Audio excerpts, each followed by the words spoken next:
Blood stood stark red against the endless white of the Alaskan tundra. At 72, Beatrice Lawson knew that out here, where temperatures plunged to 70 below, blood meant either a meal or a murder. What she found shivering beneath the snowdrift would ultimately cost her everything she thought she knew. 60 miles north of Bettles, Alaska. Civilization is a rumor. Out here, deep in the jagged teeth of the Brooks Range, the cold is not merely a temperature. It is a living, breathing entity that hunts you the moment you step out your front door. Beatrice Lawson had lived in this isolation for 34 years. Since her husband, Silas, passed away from a sudden heart attack 5 winters ago, she had maintained their homestead alone, relying on a rusted Honda generator, cord after cord of chopped spruce, and a stubborn refusal to let the Arctic win. Tuesday morning broke with a deceptive stillness. The thermometer bolted to the side of her heavy log cabin read -64 degrees Fahrenheit. At this temperature, steel becomes brittle, exposed skin freezes in less than 2 minutes, and spit turns to ice before it hits the ground. Beatrice strapped on her heavy Baffin impact boots, pulling the thick wolverine fur ruff of her Woolrich parka tight around her weathered face. Her joints ached a deep, arthritic throbbing that felt like ground glass in her knees, but the wood stove inside her cabin was starving, and her Juttle heater demanded constant feeding. Stepping off her porch, the snow screamed under her boots, a dry, sharp squeak unique to extreme sub-zero weather. She gripped the wooden handle of her sled and began the short, agonizing trek to the woodshed. That was when she saw it. A smear of crimson disrupted the pristine, terrifying white of the landscape. Beatrice froze, her hand instinctively dropping to the heavy Winchester. Blood in the snow usually meant wolves, and a fresh kill meant a pack was likely nearby, fiercely protective of their meal. But there were no tracks of a fleeing caribou, no scattered remains of a snowshoe hare. There was only a dragged line of red leading directly behind her cordwood stacks. Holding her breath, Beatrice unslung her rifle, her thick mittens making the metal feel alien and clumsy. She crept around the stack of split spruce, wedged tightly between the logs, and a massive snowdrift was a mound of white fur, almost completely camouflaged against the powder. It wasn't a wolf. It wasn't a dog. It was a polar bear cub. Beatrice lowered her rifle, her heart hammering a frantic rhythm against her ribs. Polar bears belonged hundreds of miles north, stalking the sea ice near Kaktovik or Utqiagvik. Finding one this far inland, deep in the grisly territory of the Brooks Range, was practically unheard of. But there was no mistaking the dense, cream-colored coat and the black, leathery nose. The cub was small, perhaps only 50 pounds, but it was in a horrific state. A deep, ragged laceration tore across its left hind quarter, the blood already frozen into black, crystalline icicles against its fur. "Lord above," Beatrice whispered, the vapor of her breath pluming in the freezing air. She pulled off her right mitten, risking the lethal cold, and pressed her bare fingers against the cub's chest. A heartbeat. Faint, fluttering like a dying moth trapped in a jar. But there, survival in the Arctic demands absolute pragmatism. The unforgiving rule of the tundra is to let nature take its brutal course. Bringing an apex predator, even a juvenile one, into a tiny cabin was madness. Furthermore, a wounded cub meant a fiercely protective, 2,000-pound mother was likely searching for it, ready to tear apart anything in her path. Beatrice scanned the tree line, peering into the dense, snow-laden spruce. The silence was absolute. She looked back at the dying creature. It let out a pathetic, rattling exhale, a sound so desperately vulnerable it bypassed 30 years of hardened pioneer logic and struck directly at the dormant, nurturing core of her heart. "You're not dying out here today," Beatrice grunted. She shoved her mitten back on and rolled the limp, heavy animal onto her plastic utility sled. The cub was essentially a block of ice, rigid and unresponsive. Panting heavily, Beatrice dragged the sled back to the cabin, the exertion causing sweat to pool beneath her thermal layers, a dangerous prospect in the deep freeze. Dragging the animal up the porch steps took 20 minutes of agonizing labor. Once inside, the sudden, aggressive heat of the cabin hit them. Beatrice didn't waste a second. She dragged the bear onto an old woolen Navajo rug, directly in front of the cast-iron Juttle stove. She grabbed heavy cotton towels from her bathroom and began vigorously rubbing the cub's fur, trying to stimulate blood flow. As the ice melted from the bear's coat, the cabin filled with the pungent, wild smell of wet animal, dried blood, and musk. Beatrice worked tirelessly for an hour, her arms burning, stopping only to toss more spruce logs into the fire. She cleaned the deep wound on its leg with hydrogen peroxide and bound it tightly with sterile gauze and athletic tape from her trauma kit. Just as the grandfather clock in the corner chimed noon, the cub twitched. A low, groaning rumble vibrated in its chest. It slowly opened its eyes, dark, confused pools of onyx, and locked onto Beatrice. She sat back on her heels, wiping sweat from her forehead. She had defied the rules of the North to save a monster's child. She had no idea that the real monsters were already tracking the blood trail right to her door. For 3 days, the cabin transformed into a makeshift veterinary ward. Beatrice named the cub Kip, after a stubborn farm dog her father used to own in Montana. Kip was surprisingly docile, likely too weak and traumatized to exhibit his wild instincts. Beatrice fed him a concoction of warm water, heavy cream, and carnation evaporated milk from her pantry, using an old turkey baster until he was strong enough to lap from a cast-iron skillet. A fragile trust blossomed in the claustrophobic space. Kip began to follow her around the tiny one-room cabin, dragging his bandaged leg, letting out soft, chuffing sounds when he wanted more food. For Beatrice, the crushing, silent loneliness that had suffocated her since Silas's death momentarily lifted. The answer arrived on the afternoon of the 4th day.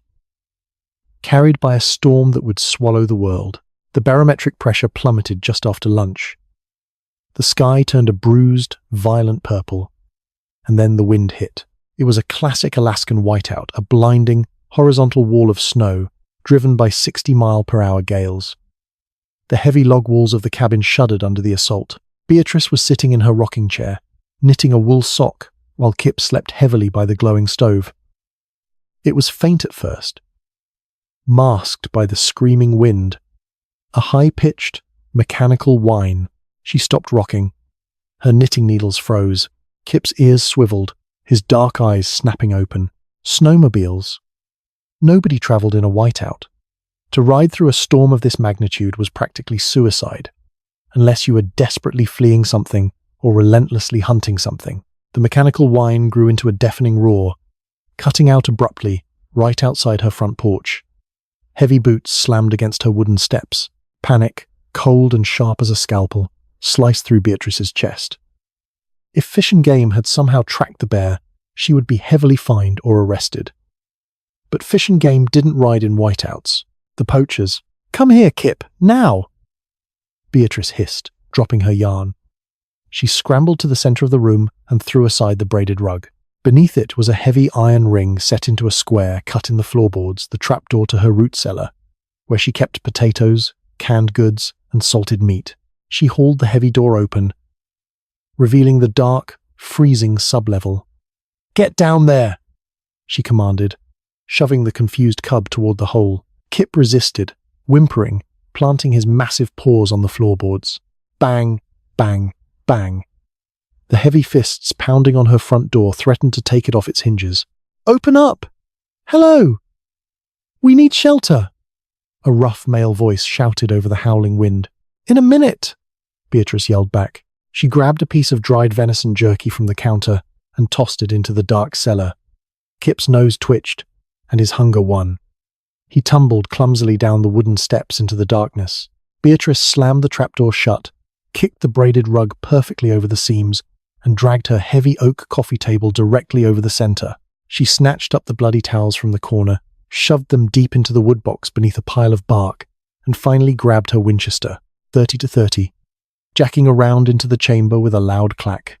Only then did she unlock the deadbolt and pull the heavy spruce door open. The storm violently forced its way inside, bringing with it 2 towering figures cloaked in snow-caked gear. They pushed past Beatrice without an invitation, slamming the door shut against the blizzard. The sudden silence inside the cabin was suffocating. The men pulled off their frost-covered face masks. The first man was broad-shouldered with a jagged scar cutting through his thick, ice-crusted beard. His eyes were pale, dead blue. The second man was leaner, younger, with a nervous, twitchy energy. Both carried Remington 870 pump-action shotguns, slung aggressively across their chests. "Appreciate the hospitality, lady," the scarred man said, his voice a low, gravelly rasp. He didn't sound appreciative at all. "Name's Cole. This is Wyatt. We got caught out in the blow. Skidoo through a track." Beatrice kept the barrel of her Winchester angled toward the floor, but her finger rested dangerously close to the trigger guard. "You boys are a long way off the main trails," she said, her voice steady, betraying none of the terror vibrating in her veins. "This is private property." Beatrice Lawson. Wyatt, the twitchy one, was already pacing the small cabin, his eyes darting across her shelves, her bed, and lingering on the warm glow of the stove. "Just trying to take a shortcut to Anaktuvuk Pass," he muttered, though he was looking closely at the floorboards near the door. Cole smiled, but it didn't reach his dead eyes. "Put the rifle down, Mrs. Lawson. We're just looking to wait out the storm. We don't want any trouble. I'll keep it right here, if you don't mind," Beatrice replied, locking eyes with him. "Coffee's hot on the stove. Pour it yourselves." Cole chuckled darkly, unzipping his heavy parka. As he moved toward the kitchen counter, Beatrice noticed the dark, rust-colored stains splattered across the white camouflage of his snow pants. It wasn't grease from a broken snowmobile track. It was fresh, dried blood. They were the ones who had shot the mother. They were tracking the $1 million prize they had wounded. A live polar bear cub on the black market exotic trade would fetch enough money to buy a house in Anchorage in cash. "Cozy place," Cole said, pouring a cup of Folgers into a tin mug. He took a sip, leaning back against her counter, his eyes coldly evaluating her. "You live out here all by your lonesome? No dogs?" "No. Pets. Just me," Beatrice said tightly. Suddenly, a dull thud echoed from directly beneath the floorboards. The cabin went dead silent. Only the wind screaming outside filled the void. Wyatt froze, his hand dropping to the grip of his Remington. He looked down at the braided rug beneath the coffee table. "What was that?" he snapped. Wood shifting in the cold, Beatrice lied smoothly, though a bead of sweat rolled down her spine. Cabin settling. Wyatt stepped closer to the table, his boots thudding heavily against the wood. He crouched down, his eyes narrowing. Beatrice realized with sickening horror what she had missed. Stuck to the rough iron leg of the wood stove, illuminated perfectly by the firelight, was a single, long tuft of stark white, blood-tipped fur. Wyatt reached out, plucking the fur from the iron. He rubbed the dried blood between his fingers, then slowly stood up, looking at Cole. A cruel, predatory grin spread across his face. "Well now, Cole," Wyatt whispered, pumping the action of his shotgun with a deafening metallic clack-clack. "Looks like the old lady's been keeping secrets from us." Silence fell over the cabin, heavier and colder than the blizzard raging outside. Wyatt held the single, blood-tipped tuft of polar bear fur between his thumb and forefinger, twirling it slowly. The twitchy, nervous energy had vanished from his frame, replaced by the hyper-focused stillness of a predator that had just cornered its prey. Cole set his tin mug of coffee down on the counter. The metallic clink sounded like a gunshot in the quiet room. He didn't reach for his weapon immediately, which terrified Beatrice more than if he had. He simply let out a long, ragged sigh, the steam from his breath mixing with the heat of the stove. "You know, Mrs. Lawson," Cole began, his voice dropping its faux-friendly timbre, becoming flat and dangerously soft. "We tracked a very specific, very expensive animal for 30 miles through this godforsaken icebox. We shot the mother near the Killick River. Big bitch. Took 3 slugs and still managed to throw my sled into a ravine before taking off. But she dropped the cub. We clipped it. Been following its blood trail until the snow covered it up about a mile from here." He took a slow step toward her. Beatrice tightened her grip on the Winchester. 30 to 30. Her knuckles were stark white. "Now, I see a heavy coffee table sitting awful pretty over a rug," Cole continued, gesturing with his chin. "And my partner here finds a piece of $100,000 payday stuck to your stove. So, I'm going to ask you once, nicely. Step away from the trapdoor. There is nothing down there but preserved peaches and a few frozen mallards." Beatrice lied, her voice unwavering. Inside, her heart was a frantic drum against her ribs. She was 72 years old, standing with bad knees against 2 heavily armed men in their prime. She couldn't outmuscle them. She had to outsmart them. Wyatt chuckled, a harsh, grating sound. He leveled the barrel of his Remington 870 directly at Beatrice's chest. "She's a tough old bird, Cole. Thinks she's Wyatt Earp with that lever action. Put the gun down, lady, Cole warned, his hand finally wrapping around the grip of his own shotgun. You don't want to die over an animal that would eat you if it got the chance. Move the table. Beatrice looked between the two men. She calculated the distance to the stove, the weight of the coffee table, and the lethal spread of a shotgun blast at close range. If she raised her rifle, Wyatt would pull the trigger before she even got the heavy stock to her shoulder. Slowly, agonizingly, she lowered the barrel of the Winchester to the floor. She uncurled her stiff fingers from the wood, letting the weapon clatter onto the hardwood boards. She raised her hands in a gesture of surrender. All right, Beatrice breathed, letting her shoulders slump, adopting the posture of a terrified, defeated old woman. All right, he's down there, but he's hurt badly. I don't even know if he'll survive the trip. Cole smirked, a cruel twisting of his scarred face. That's not your concern, Grandma. A dead cub still makes a hell of a rug for a billionaire in Dubai. Wyatt, move the table. As Wyatt stepped forward, slinging his shotgun over his back to grip the heavy oak table, Beatrice took a step backward, seemingly trying to get out of their way. She bumped her hip against the cast-iron Jotl stove. On top of it sat her massive, 2-gallon cast-iron humidifier kettle, currently boiling violently to keep moisture in the dry cabin air. Wyatt grunted, shoving the heavy oak table aside. He kicked the braided rug away, exposing the iron ring of the trapdoor. Cole. Cover me, Wyatt muttered, gripping the ring. He hoisted the heavy wooden door open. Instantly, a low, guttural growl echoed from the dark, freezing depths of the root cellar. Wyatt leaned over the edge, peering into the dark. Gotcha, you little white. Beatrice didn't hesitate. In one fluid, desperate motion fueled by a surge of pure adrenaline, she grabbed the thick, padded oven mitt resting on the woodbox, wrapped it around the handle of the boiling iron kettle, and hurled the 2 gallons of scalding water directly at Cole's face. The water hit him with the force of a geyser.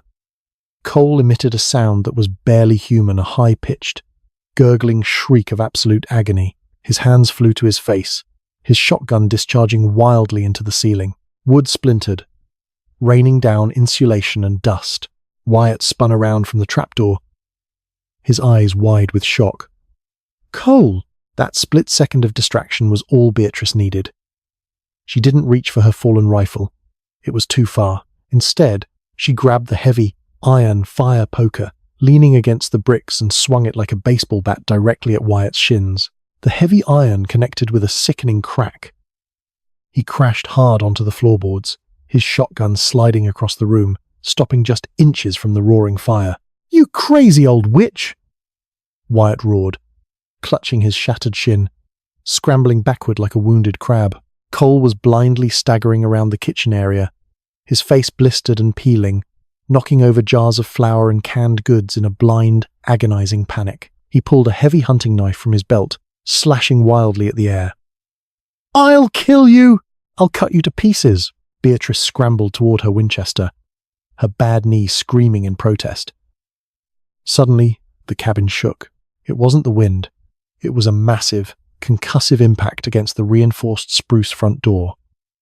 Wyatt froze, his hand halfway to a sidearm holstered at his hip. Cole stopped slashing, his blistered face turning toward the sound. One eye swollen completely shut. Thud. The door splintered down the middle. A heavy, guttural roar, a sound so deep it vibrated in Beatrice's molars, drowned out the screaming blizzard outside. What the hell is that? Wyatt panicked, dragging himself toward the corner of the room. Beatrice pulled herself up, clutching her rifle, her blood running cold. She remembered his arrogant words from just minutes ago. We shot the mother. She took 3 slugs. Thud. Crack. The iron hinges screamed. The thick spruce planks blew inward like toothpicks. The freezing 64 below wind instantly rushed into the cabin, extinguishing the oil lamps and plunging the room into chaotic, flickering firelight from the stove.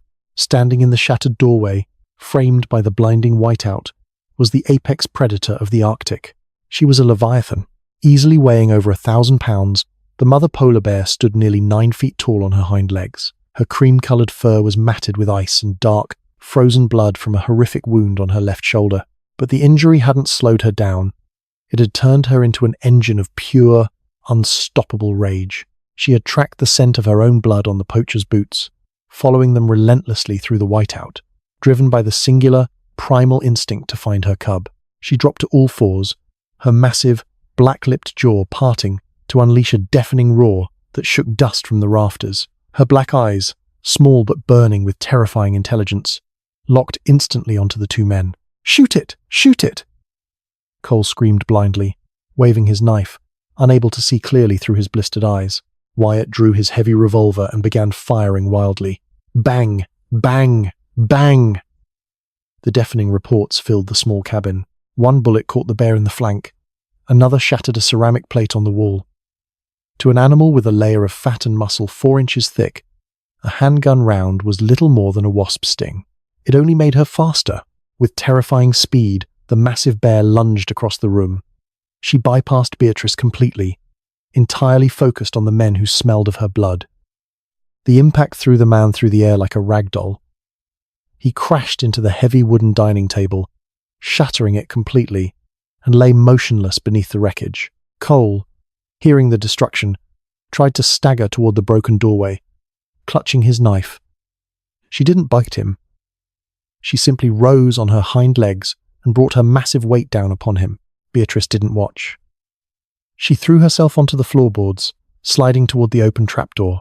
She practically dove into the freezing darkness of the root cellar, pulling the heavy wooden door shut above her, just as the sickening sounds of tearing fabric and crushing bone echoed through the cabin above. In the pitch-black cellar, it was freezing. In the corner, a small, warm mass pressed against her leg. Kip, the cub, was trembling, whimpering softly in the dark. Beatrice wrapped her arms around the heavy, bandaged cub, burying her face in his thick fur. Above them, the cabin was being destroyed.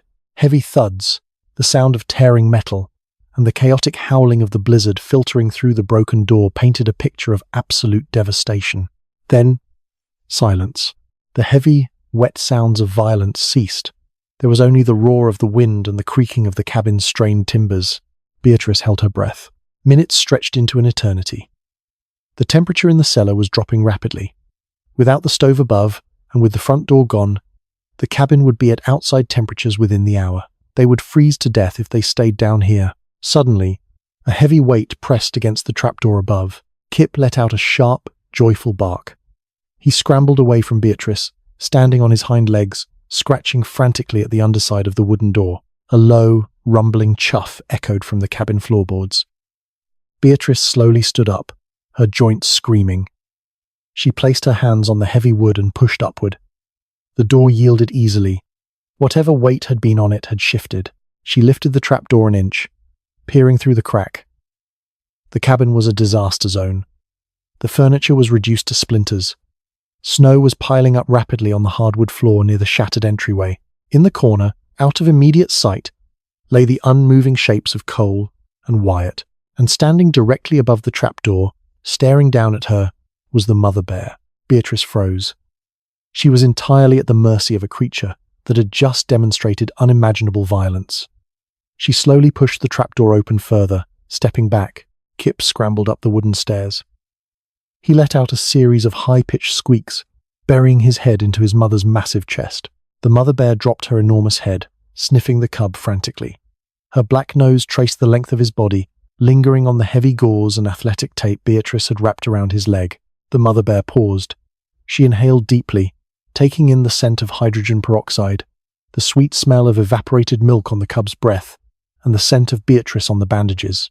Slowly, the massive bear lifted her head. Her dark eyes, no longer burning with rage, locked onto Beatrice standing at the bottom of the cellar stairs. For 10 agonizing seconds, the apex predator and the old woman stared at one another. It was an unspoken understanding forged in the crucible of the freezing wild. Beatrice hadn't been the threat. She had been the sanctuary. The mother bear let out a soft, huffing sigh. She nudged Kip toward the shattered doorway. The cub limped forward, turning back once to look at Beatrice, before following his mother out into the raging, blinding whiteout. They vanished into the storm like ghosts. Beatrice didn't have time to process the miracle she had just witnessed. The cabin temperature was already 20 below zero. If she didn't act immediately, she would join the poachers in death before sunrise. she crawled out of the cellar. She didn't look closely at the men in the corner. The blood pooled on the floorboards was enough. She grabbed her heavy parka, 2 wool blankets, and her emergency toolkit. For the next 3 hours, fighting frostbite and exhaustion, Beatrice dragged heavy plywood from her woodshed and nailed it brutally over the shattered doorframe and broken window. She shoveled the snow out of the living room, reignited the Jotul stove, and collapsed in front of the fire. Her body battered and her mind completely numb. 4 days later, the storm finally broke, leaving behind a silent, crystalline world under a brilliant blue sky. When Alaska State Trooper David Kessler arrived on a snowmobile to check on remote residents after the historic blow, he found Beatrice Lawson calmly sitting on her porch, drinking hot tea from a thermos, wrapped in a thick wool blanket. Inside the cabin, he found the frozen bodies of Cole and Wyatt, and a scene of inexplicable destruction. Beatrice told Trooper Kessler a carefully curated version of the truth. She explained that the men had broken in seeking shelter, demanding her supplies. She told him that a massive grizzly bear, disoriented and starving from the storm, had smashed through the door looking for food and attacked them before she could grab her rifle. "They were dead before I could even get a shot off," Beatrice told Kessler, pointing to the splinters of her door. "The bear took off after the men stopped moving. I hid in the cellar." Kessler, looking at the massive claw marks on the doorframe, didn't question it. Wildlife encounters during extreme weather were unpredictable and deeply violent. The men were quickly identified as wanted wildlife traffickers from Fairbanks. The case was closed as a tragic, ironic act of nature. Beatrice never mentioned the tuft of white fur, the evaporated milk, or the blood trail in the snow. Beatrice Lawson remained in the Brooks Range until her final days. While the world below continued its frantic pace, she lived in profound peace, guarding a secret shared only with the ice. Sometimes, during the deepest winter nights, when the aurora danced across the black sky, she would find fresh, massive tracks at the edge of her property, a silent, enduring thank you from the ghosts of the tundra.